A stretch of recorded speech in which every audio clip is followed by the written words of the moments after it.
এরে আম্মা জান খাজা মঈনুদ্দিন মদিনাতুল মুনাওয়ারা থেকে ভারতবর্ষে আসছেন কালেমার দাওয়াত নিয়া। মানুষের দ্বারে দ্বারে দৌড়ায় আর দাওয়াত দেয়। লক্ষ লক্ষ লক্ষ লক্ষ বিধর্মী কালেমা পড়েছে। কেউ বলে 90 লক্ষ, কেউ বলে 96। অসংখ্য বিধর্মী কালেমা পড়েছে। খাজা মঈনুদ্দিন মায়ের কাছে গিয়ে আনন্দ প্রকাশ করে আম্মা জান বলে, মঈনুদ্দিন এত খুশি কেন?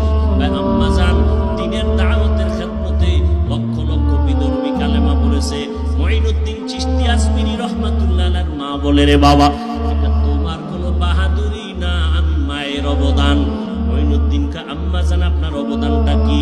মা ডাক দিয়া কয়, বাবা তুই আমার গর্ভে যখন ছিলি আমি একটা রাত্র ঘুমাই নাই, সিজদায় পড়ে কান্না করেছি আর বলেছি, ও দয়ার মালিক, আমার গর্ভের সন্তানকে তুমি জমানার ইমাম হিসাবে কবুল করে নাও, উম্মতের হাদি হিসাবে কবুল করে নাও, উম্মতের রাহবর হিসাবে কবুল করে নাও। শুধু তাই না, হে মঈনুদ্দিন, তুই দুনিয়াতে আসার পরে আমি মা তোরে দুগ্ধ পান করাইছি 2 বছর পর্যন্ত। আল্লাহর জাতের কসম, আমি তোরে যতবার দুধ পান করাইছি একটা ফোঁটা দুধও বিনা ওযুতে তোর মুখে দেই নাই। আম্মা জানেরা, ও এইরকম মা যদি ঘরের মধ্যে থাকে, ওই সন্তান আল্লাহর ওলি হবে না কেন?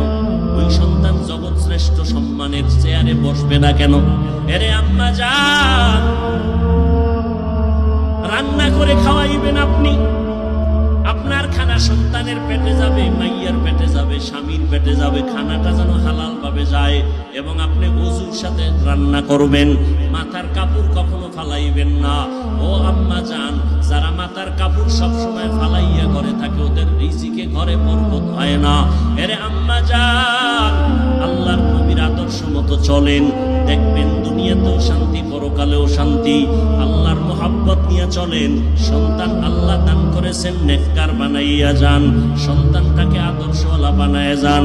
এরে আল্লাহর বান্দারা, যুবক, মা বেঁচে থাকলে মায়ের থেকে দোয়া নেওয়ার চেষ্টা করিও, কারণ তোমার বাহাদুরি চলবে না।